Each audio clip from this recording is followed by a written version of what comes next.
Okay, in the previous class, we have completed one of the example of second generation cellular phone, that is digital advanced mobile phone system, AMPS, right?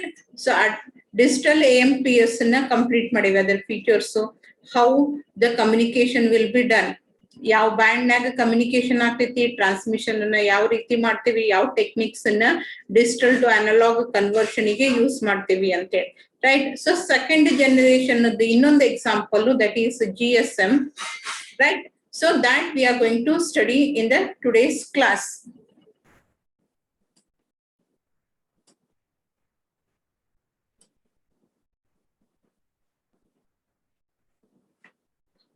GSM, that is Global System for Mobile Communication. This is one of the cellular phone which is going to implement the second generation, that is the transmission of voice signals in digital format. Voice in digital format naga transfer ಮಾಡುವಂತ one of the system ಯಾವುದು, that is GSM system, Global System for Mobile Communication. It is an European standard that was developed to provide a common second generation technology for all Europe.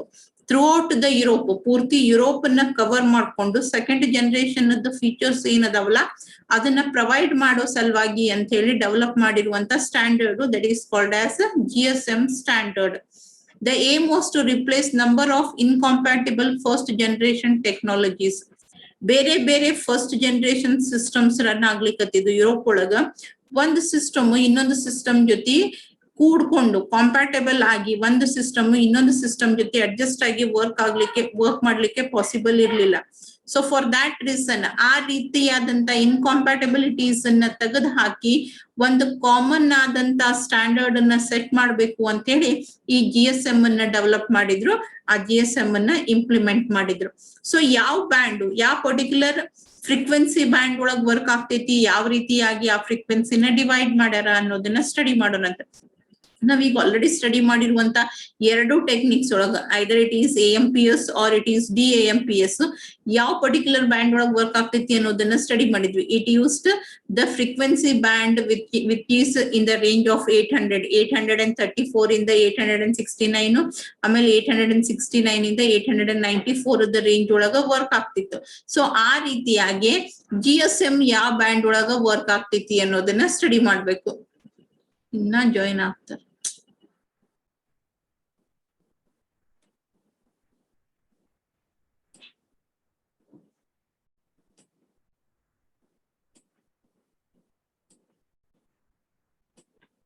Okay, so GSM uses two bands for duplex communication. ಎರಡು band ಅನ್ನ use ಮಾಡ್ತೀವಿ. Duplex communication ಅಂತಂದ್ರೆ I hope you all know. That means transmission as well as receiving can take place at the same time. I can act as a sender as well as I can act as a receiver, that too simultaneously. ನಾನ್ ಕಳಿಸ್ಲೂಬಹುದು, ರಿಸೀವ್ನು ಮಾಡ್ಕೋಬಹುದು same ಟೈಮಿಗೆ. Full duplex, half duplex ಅಂತ ಹೇಳಿ ಬರ್ತಾವ. Simplex in the sense ಒಬ್ರು sender ಇರ್ತಾರ, ಒಬ್ರು receiver ಇರ್ತಾರ. Sender will be always acting as a sender and receiver will be just receiving the data, right? ಒಂದೇ ಕಮ್ಯುನಿಕೇಶನ್ ಚಾನಲ್ ಇರೋದ್ರಿಂದ ಒಂದೇ ಕಡೆ ಒಂದೇ ಡೈರೆಕ್ಷನ್ ಒಳಗ ಡೇಟಾ ಫ್ಲೋ ಆಗ್ತಿರ್ತೈತಿ. ಆದ್ರೆ ಡ್ಯೂಪ್ಲೆಕ್ಸ್ ಒಳಗ ಹಂಗಲ್ಲ, ಎರಡು ಕಮ್ಯುನಿಕೇಶನ್ ಚಾನಲ್ ಅನ್ನ ಯೂಸ್ ಮಾಡೋದ್ರಿಂದ both can act as a sender and receiver, and depending upon whether it is providing full duplex or half duplex, full duplex ಇದನ್ನು ಅಥವಾ half duplex ಅದು ಅನ್ನೋದ್ರ ಮೇಲೆ. half duplex ಇದ್ರೆ ಒಬ್ರು ಟ್ರಾನ್ಸ್ಫರ್ ಮಾಡೋ ತನಕ ಇನ್ನೊಬ್ರು ವೇಟ್ ಮಾಡ್ಬೇಕು, ಅದಾದ್ಮೇಲೆ ಇನ್ನೊಬ್ರು ಟ್ರಾನ್ಸ್ಫರ್ ಮಾಡ. But if it is a full duplex, at the same time I can act as both sender as well as receiver. So ಅದ್ರ ಸಲುವಾಗಿ ಎರಡು ಸಪರೇಟ್ ಕಮ್ಯುನಿಕೇಶನ್ ಚಾನಲ್ಸ್ ಅನ್ನ ಯೂಸ್ ಮಾಡ್ತಿದ್ವಿ. ಒಂದು ಫಾರ್ವರ್ಡ್ ಕಮ್ಯುನಿಕೇಶನ್ ಗೆ, ಇನ್ನೊಂದು ಬ್ಯಾಕ್ವರ್ಡ್ ಕಮ್ಯುನಿಕೇಶನ್ ಗೆ. ಒಂದು ಬೇಸ್ ಸ್ಟೇಷನ್ ದಿಂದ ಮೊಬೈಲ್ ಸ್ಟೇಷನ್ ಗೆ, ಇನ್ನೊಂದು ಮೊಬೈಲ್ ಸ್ಟೇಷನ್ ದಿಂದ ಬೇಸ್ ಸ್ಟೇಷನ್ ಗೆ. And here also like AMPS and DAMPS, each band is 25 megahertz. Forward communication band 25 megahertz ದಷ್ಟದ, reverse communication band ಕೂಡ ಏನದಲ್ಲ, it is also of 25 megahertz. But the difference comes in the next, that is instead of 800 megahertz the range, ನಾವೇನು DAMPS AMPS ನ use ಮಾಡಿದ್ವಲ್ಲ 800 ಅದ್ರ ಬದಲಿಗೆ ನಾವು ಇಲ್ಲಿ ಏನ್ ಮಾಡ್ಲಿಕ್ಕತ್ತೀವಿ 900 ಮೆಗಾ ಹರ್ಟ್ಸ್ ಫ್ರೀಕ್ವೆನ್ಸಿನ ಯೂಸ್ ಮಾಡ್ಲಿಕ್ಕತ್ತೀವಿ. The range is between 900 as it is shown in the figure below. See, forward communication ಗೆ the range is 935 to 960, and for reverse it is between 819 to 915. 890 antandre it is almost near to 900. So the allocated frequency for GSM is in the range of 900. Reverse ಗೆ 25 megahertz, ಆಮೇಲೆ forward ಗೆ 25 megahertz from base station to mobile station, from mobile station to base station communication. For each ಎರಡು duplex ಇರೋ ಸಲುವಾಗಿ ಅಂತಂದ್ರೆ ಒಂದ್ಸರಿ base station ಇಂದ data transfer ಆಗಬಹುದು, ಒಂದ್ಸರಿ base station can be a receiver as well as it can be a transmitter. In the same way mobile station can also act as a receiver or transmitter. ಅದ್ರ ಸಲುವಾಗಿ ಎರಡು separate ಆದಂತ channels use ಮಾಡ್ತೀವಿ. And the channel is in the range of 900. Exact specific ಆಗಿ ಹೇಳ್ಬೇಕಂದ್ರೆ 890 to 915 and 935 to 960. ಈ range ಒಳಗಡೆಗೆ 25 mega hertz ದಷ್ಟು ಈ ಬ್ಯಾಂಡ್ 25 ಮೆಗಾ ಹರ್ಟ್ಸ್, ಈ ಬ್ಯಾಂಡ್ 25 ಮೆಗಾ ಹರ್ಟ್ಸ್ ಅದ. And again here you are again going to use the frequency division multiple axis. 25 megahertz has again been divided into separate channels, and the number of channels are 124. ಅಲ್ಲಿ ಜಾಸ್ತಿ channels ಇದ್ದು 800 plus ಇರೋದ್ರಿಂದ ಅಲ್ಲಿ ನಮಗ around 30 ಅಷ್ಟೇ ಬರ್ತಿತ್ತು. But ಇಲ್ಲೇ number of channels ನ ಕಡಿಮೆ ಮಾಡ್ಯಾರ, ಅವೈಲೇಬಲ್ ಫ್ರೀಕ್ವೆನ್ಸಿ ಏನದಲ್ಲ ಜಾಸ್ತಿ ಅದ. For each channel the allocated frequency is 200 kilohertz. This 25 megahertz band is subdivided into 124 channels. ಪ್ರತಿಯೊಂದನ್ನು ಏನ್ ಮಾಡ್ಯಾರ, ಈ ದೊಡ್ಡದ 25 megahertz ಬ್ಯಾಂಡ್ ಅನ್ನ 124 ಚಾನಲ್ಸ್ ಆಗಿ ಡಿವೈಡ್ ಮಾಡ್ಯಾರ. ಆ ಒಂದೊಂದು ಚಾನಲ್ಗೂ ಎಷ್ಟು ಫ್ರೀಕ್ವೆನ್ಸಿನ ಅಲೋಕೇಟ್ ಮಾಡ್ಯಾರ, it is 200 kilohertz off frequency is being allocated. Next okay, so ಇದು ಏನಾಯ್ತು ನಿಮ್ದು ಈ ಪರ್ಟಿಕ್ಯುಲರ್ ಪೋರ್ಷನ್. ನೋಡ್ರಿ ಇಲ್ಲಿ 1 2 3 in this way it has been divided into how many? It has been divided into 124 channels, and each channel is being allocated with 200 kilohertz. If you have forgotten, I'll just show you the previous one. ಇಲ್ಲಿ ನೋಡ್ರಿ, ಇಲ್ಲಿ channels ಎಷ್ಟಿದ್ದು ಜಾಸ್ತಿ ಇದ್ದು 832 ಇರೋದ್ರಿಂದ ಪ್ರತಿಯೊಂದು ಚಾನಲ್ಗೂ ಎಷ್ಟು ಸಿಗ್ಲಿಕ್ಕತ್ತಿತ್ತು, ಬರೇ 30 kilohertz ಸಿಗ್ಲಿಕ್ಕತ್ತಿತ್ತು. Number of channels ಮಂದಿ ಕಡಿಮೆ ಆದಂಗ ಪಾಲ್ ಜಾಸ್ತಿ ಬರ್ತೈತಿ, ಹೌದಿಲ್ಲ? ಒಂದೇ ಬ್ರೆಡ್ ಅನ್ನ 4 ಮಂದಿ ಮಾಡ್ಕೋರಿ ಅಂತಂದ್ರೆ ಒಬ್ಬೊಬ್ರಿಗೆ 25% ಸಿಗ್ತೈತಿ. ಅದೇ ಒಂದು ಬ್ರೆಡ್ ಅನ್ನ ಇಬ್ರು ಡಿವೈಡ್ ಮಾಡ್ಕೋರಿ ಅಂತಂದ್ರೆ 50% ಸಿಗ್ತೈತಿ. In the same way here the number of channels are just the number of channels that are being used here is less than that of the earlier version. ಇಲ್ಲಿ ಬರೇ 124 ಮಾಡ್ಲಿಕ್ಕೈತಿವಿ, ಅದಕ್ಕೆ 200 kilohertz ಬರ್ತೈತಿ. Okay, ಇಲ್ಲಿಗೆ ಬರೋಕ್ಕಿಂತ ಮುಂಚೆ what is being done, ಡೇಟಾನ mobile phone ಇಂದ ಯಾವ ರೀತಿ ಟ್ರಾನ್ಸ್ಫರ್ ಮಾಡ್ತಾರ. At a same time number of users that can transfer are 8 ಮಂದಿದ ಏನ್ ಮಾಡ್ಲಿಕ್ಕತ್ತಾರ, ಡೇಟಾನ ಟೈಮ್ ಡಿವಿಷನ್ ಮಲ್ಟಿಪಲ್ ಆಕ್ಸೆಸಿಂಗ್ ಒಳಗ combine ಮಾಡ್ಲಿಕ್ಕತ್ತಾರ. That means 8 time slots have been used. Each voice channel is digitized and compressed to a 13 kbps digital signal. User ಏನ್ mobile ನಾಗ transfer ಮಾಡ್ತಾನಲ್ಲ, which will be a 3 kilohertz voice signal. ನಾವು ಮಾತಾಡೋದು 3 kilohertz voice signal ಇರ್ತೈತಿ. that particular voice signal is digitized and it is then compressed into 13 kbps data. Digital signal ಗೆ compress ಮತ್ತೆ digitisation ಅನ್ನ ಮಾಡ್ತಾರ. and that digitized signal is transmitted with the help of TDMA technique, that is time division multiple access technique. 8 ಮಂದಿ users ಗೆ, ಹಿಂದಿನದೊಳಗ 3 ಮಂದಿ users combine ಮಾಡ್ತಿದ್ರು, but ಪ್ರತಿಯೊಬ್ಬರಿಗೂ 2 ಸರ್ತಿ ಅಪರ್ಚುನಿಟಿ ಸಿಗ್ತಿತ್ತು. But here the frame gives only one chance. Each user is allocated with 1 slot. So there are totally 8 slots, and in each slot, each user's data is being transmitted. One slot ಒಳಗೆ ಒಬ್ಬ user ಡೇಟಾನ transfer ಮಾಡ್ತಾರೆ. So 8 ಮಂದಿ users ಪ್ರತಿಯೊಬ್ಬ user data ಎಷ್ಟದ 13 kbps ಅದ ಅಂದ್ರೆ totally 13 into 8 it is going to be around 156.2 kbps. ನಿಮ್ದ original ಡೇಟಾದ ಸ್ಲಾಟು ಇರ್ತೈತಿ, ಇಂಟರ್ ಸ್ಪೇಸ್ ಕೂಡ್ಕೊಂಡು ಎಲ್ಲಾ ಕೂಡಿ it ends up with 156.25 kbps of data. ಈ ರೀತಿಯಾದಂತ ಸ್ಲಾಟ್ಸ್ ಟೋಟಲಿ ಎಷ್ಟದಾವು? They are going to make use of 26 frames. 1 frame, 2 frame, 3 frame, 4 ಈ ರೀತಿಯಾಗಿ ಟೋಟಲ್ ಆಗಿ ಎಷ್ಟು ಫ್ರೇಮ್ಸ್? 26 ಫ್ರೇಮ್ಸ್ ಅನ್ನ ಅಕಾಮಿಡೇಟ್ ಮಾಡ್ತೈತಿ. ಆ 26 ಫ್ರೇಮ್ಸ್ ಅನ್ನ ಕಂಬೈನ್ಡ್ ಮಾಡಿ ಒಂದು ಚಾನಲ್ ಮೇಲೆ ಟ್ರಾನ್ಸ್ಫರ್ ಮಾಡ್ತೈತಿ. And because of that the data transmitted ಜಾಸ್ತಿ ಇರೋದ್ರಿಂದ ಇಲ್ಲಿ ಫ್ರೀಕ್ವೆನ್ಸಿನ ಕೂಡ ಏನ್ ಮಾಡ್ಲಿಕ್ಕತ್ತಾರ? ಹೆಚ್ಚಿಗೆ ಕೊಡ್ಲಿಕ್ಕತ್ತಾರ. Because of that the allocated frequency is also more. ಈ ಒಂದ್ ಚಾನಲ್ ಮೇಲೆ ಟ್ರಾನ್ಸ್ಫರ್ ಆಗುದು ಎಷ್ಟು ಮಂದಿದು? 8 ಮಂದಿ ಯೂಸರ್ಸ್ ಡೇಟಾ ಟ್ರಾನ್ಸ್ಫರ್ ಆಗ್ತೈತಿ. ಪ್ರತಿಯೊಬ್ಬ ಯೂಸರ್ ಇಂದ 13 kbps ಅಷ್ಟು ಒಂದು ಫ್ರೇಮ್ ಒಳಗ. ನೆಕ್ಸ್ಟ್ ಫ್ರೇಮ್ ಒಳಗ ಮತ್ 13 kbps. ಈ ರೀತಿಯಾಗಿ 26 ಫ್ರೇಮ್ಸ್ ಒಳಗ ಡೇಟಾ ಟ್ರಾನ್ಸ್ಫರ್ ಆಗ್ತೈತಿ. And as you know each frame will be having its own data field. ಇದನ್ನೆಲ್ಲಾ ಡೇಟಾ ಫೀಲ್ಡ್ ಒಳಗ ಅಕಾಮಿಡೇಟ್ ಮಾಡ್ಕೊಂತಾರೆ. ಹೆಡರ್ ಮತ್ತೆ ಟ್ರೇಡರ್ ಒಳಗ ಸಪರೇಟ್ ಆಗಿ ಮಾಡ್ತೇವೆ. ಸೊ ಟೋಟಲಿ ಇಲ್ಲಿ ಇರುವಂತ ಡೇಟಾನ ಒಂದು ಚಾನಲ್ ಮೇಲೆ ಟ್ರಾನ್ಸ್ಫರ್ ಮಾಡ್ತೇವೆ.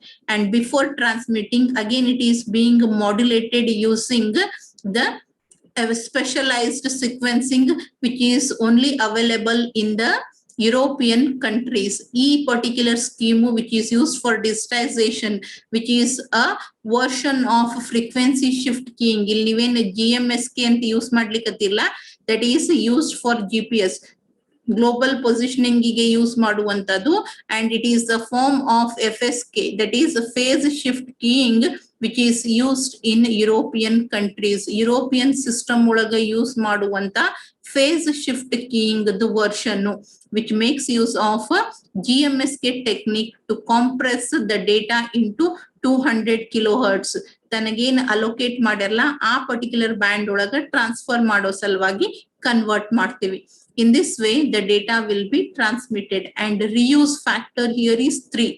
ಅಂದ್ರೆ ಮ್ಯಾಕ್ಸಿಮಮ್ 3 ಫ್ರೀಕ್ವೆನ್ಸಿ ಬ್ಯಾಂಡ್ಸ್ ಅನ್ನ ಯೂಸ್ ಮಾಡಬಹುದು. ಅದಾದ್ಮೇಲೆ ಮತ್ತೆ ಅವೇ ಸೇಮ್ ಫ್ರೀಕ್ವೆನ್ಸಿ ಬ್ಯಾಂಡ್ ಏನಾಗ್ತೈತಿ? ರಿಪೀಟ್ ಆಗ್ತೈತಿ. The reuse factor in this particular system is 3. Is it clear?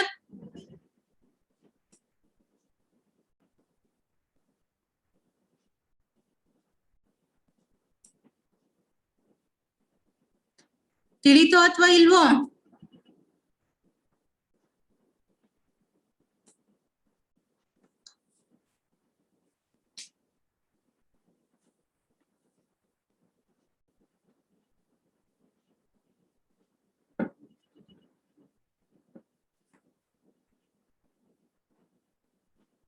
Okay, I'll just repeat it once again. ಮತ್ತೊಂದ್ಸರಿ ಪೂರ್ತಿ ಇದನ್ನ ಹೇಳ್ತೀನಿ ನೋಡ್ರಿ. The second generation, ಈಗ ಆಲ್ರೆಡಿ ಒಂದು ಸೆಕೆಂಡ್ ಜನರೇಷನ್ ಒಂದು ಎಕ್ಸಾಂಪಲ್ ಅನ್ನ ಸ್ಟಡಿ ಮಾಡೇವಿ.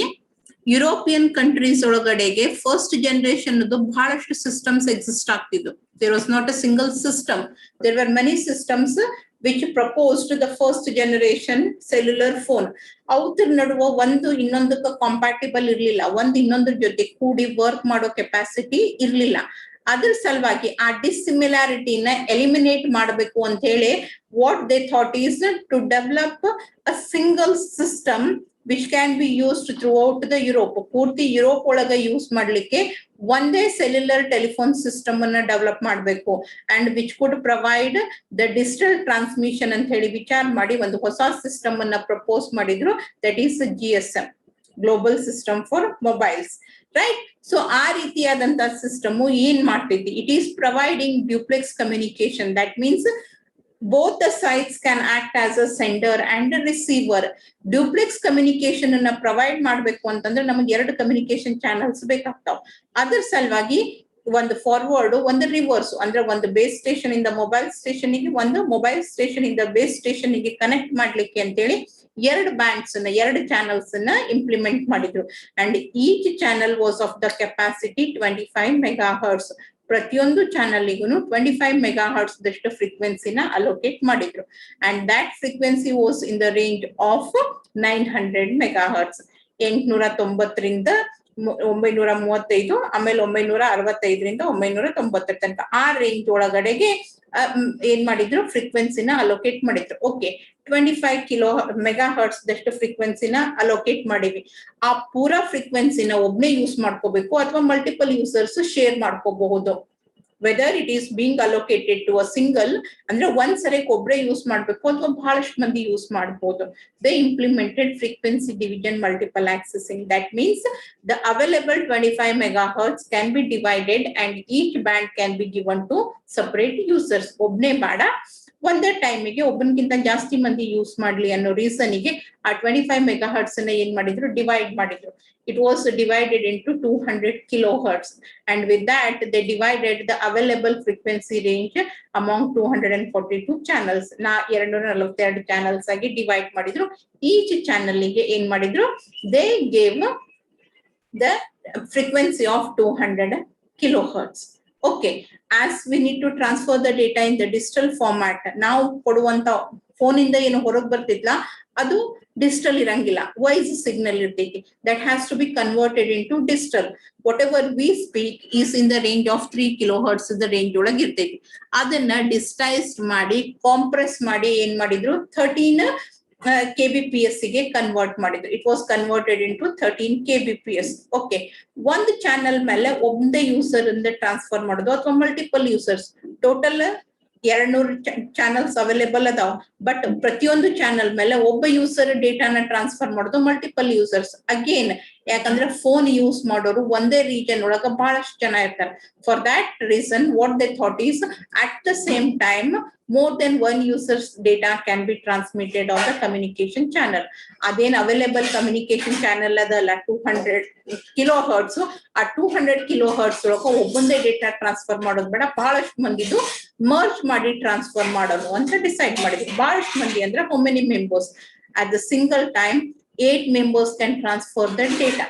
8 ಮಂದಿ ಒಂದೊಂದು ಸ್ಲಾಟ್ ನಾಗ ತಮಗ್ ಅಲೋಕೇಟೆಡ್ ಟೈಮ್ ಪೀರಿಯಡ್ ನಾಗ ತಮ್ಮ ಡೇಟಾನ ಟ್ರಾನ್ಸ್ಫರ್ ಮಾಡಬಹುದು. ಅಲ್ಲಿ TDMA ಟೆಕ್ನಿಕ್ ನ ಯೂಸ್ ಮಾಡ್ತಾರೆ, time division multiple accessing. That means the entire channel will be allocated to a single user for specific amount of time. ಒಂದ್ ಸ್ವಲ್ಪ ಹೊತ್ತಿನವರೆಗೆ ಅವೈಲೇಬಲ್ ಪೂರಾ ಬ್ಯಾಂಡ್ ಅನ್ನ ಒಬ್ಬ ಯೂಸರ್ ಕೊಡ್ತಾರೆ. ಈ ರೀತಿಯಾಗಿ 8 ಮಂದಿ ಯೂಸರ್ಸ್ ಗೆ ಟೈಮ್ ಅನ್ನ ಡಿವೈಡ್ ಮಾಡಿಕೊಟ್ರು. ಈ ಟೈಮ್ದಾಗ ನೀನು, ಈ ಟೈಮ್ದಾಗ ನೀನು, ಈ ಟೈಮ್ದಾಗ ನೀನು, ಆ ರೀತಿ 8 ಮಂದಿ ತಮ್ಮ ಟೈಮ್ದಾಗ ಟ್ರಾನ್ಸ್ಫರ್ ಮಾಡಿದಾಗ ಅದನ್ನ ಪೂರ್ತಿಯಾಗಿ ಕಂಬೈನ್ ಮಾಡಿ ಮುಂದೆ ಕಳಿಸ್ತಾರೆ. ಅಂತ ಒಂದೇ ಫ್ರೇಮ್ ಅಲ್ಲ, ಆ ರೀತಿಯಾದಂತ multiple frames, that is 26 frames ಅನ್ನ ಕಂಬೈನ್ಡ್ ಮಾಡಿದ್ರು. 13 kbps ದಷ್ಟು 13.5 13.5 ಈ ರೀತಿ 8 ಮಂದಿಗೆ ಅಂತಂದಾಗ it ended up around 156.5 kbps. ಆ 156.5 kbps ದಷ್ಟು 26 channels, 26 slots or you can call it as frame. ಒಂದು ಫ್ರೇಮ್ ಒಳಗೆ 8 ಸ್ಲಾಟ್ಸ್, ಅಂತಾವು 26 ಫ್ರೇಮ್ಸ್ ಅನ್ನ ಕಂಬೈನ್ಡ್ ಮಾಡಿ ಒಂದು ಚಾನಲ್ ಮೇಲೆ ಟ್ರಾನ್ಸ್ಫರ್ ಮಾಡಿದ್ರು. ಓಕೆ, ಇಲ್ಲಿವರೆಗೂ ಬಂತು. ಫೈನಲಿ ನಮ್ಮ ಫೋನ್ ಇಂದ ಕಮ್ಯುನಿಕೇಶನ್ ಚಾನಲ್ ತನಕ ಬರೋವರೆಗೂ ಇದೆಲ್ಲಾ ಪ್ರೊಸೀಜರ್ ಆಗ್ತೈತಿ. 8 ಮಂದಿ ಯೂಸರ್ಸ್ಗೆ ಒಂದೊಂದು ಸ್ಲಾಟು, ಅಂತಾವ್ 8 ಸ್ಲಾಟ್ಸ್ ಕೂಡಿ ಒಂದು ಫ್ರೇಮ್ ಆಗ್ತೈತಿ. ಅಂತಾವ್ 26 ಫ್ರೇಮ್ಸ್ ಅನ್ನ ಕಂಬೈನ್ಡ್ ಮಾಡಿದಾಗ ನಮ್ದು data to be transmitted ready ಆಗ್ತೈತಿ. ಒಂದು ಚಾನಲ್ ಮೇಲೆ ಟ್ರಾನ್ಸ್ಫರ್ ಮಾಡ್ಲಿಕ್ಕೆ ಡೇಟಾ ರೆಡಿ ಆಯ್ತು. ಆದ್ರ ಆ ಡೇಟಾನ ನಾವ್ ಆಸ್ ಇಟ್ ಈಸ್ ಟ್ರಾನ್ಸ್ಫರ್ ಮಾಡ್ಲಿಕ್ಕೆ ಬರಂಗಿಲ್ಲ, ಯಾಕಂದ್ರೆ ಕಮ್ಯುನಿಕೇಶನ್ ಚಾನಲ್ ಮೇಲೆ ಡಿಜಿಟಲ್ ಡೇಟಾನ ಟ್ರಾನ್ಸ್ಫರ್ ಮಾಡ್ಲಿಕ್ಕೆ ಆಗಂಗಿಲ್ಲ. Again it has to be converted. ಆ ಕನ್ವರ್ಷನ್ ಗೆ phase shift keying, that is FSK ನ ಯೂಸ್ ಮಾಡಿದ್ರು. ಬಟ್ ಅದಕ್ಕೆ ಹೆಸರು FSK ಅಂತಿಲ್ಲ, it is GMSK. Why? Because the FSK which is implemented in European system is called as GMSK. Working in pattern ಏನು change ಇಲ್ಲ, frequency shift ಮಾಡ್ತೀವಿ. If it is present data to be transmitted 1 ಇತ್ತು ಅಂತಂದ್ರ present of analog signal. If it is 0, then absence of analog signal. Sinusoidal wave present ittu andre 1, absent ittu andre 0. So ee format ಗೆ convert ಮಾಡಿ ಅದನ್ನ communication channel ಗೆ ಹಾಕ್ತಾರೆ. ಇಂತಾವ್ ಎಷ್ಟು channels ಅದಾವು? 232 channels ಅದಾವ. ಒಂದೊಂದು ಚಾನಲ್ ಗೆ allocated frequency ಎಷ್ಟದ? 200 kilohertz. So this is what is the working pattern of GSM. I hope at least ಆಗ್ಲೇ ಯಾರ್ ಕೈ ಎತ್ತಿರ್ಲಿಲ್ಲ ಅವ್ರಿಗೆ ಈಗರೆ ತಿಳಿದದ ಅನ್ಕೊಂತೀನಿ.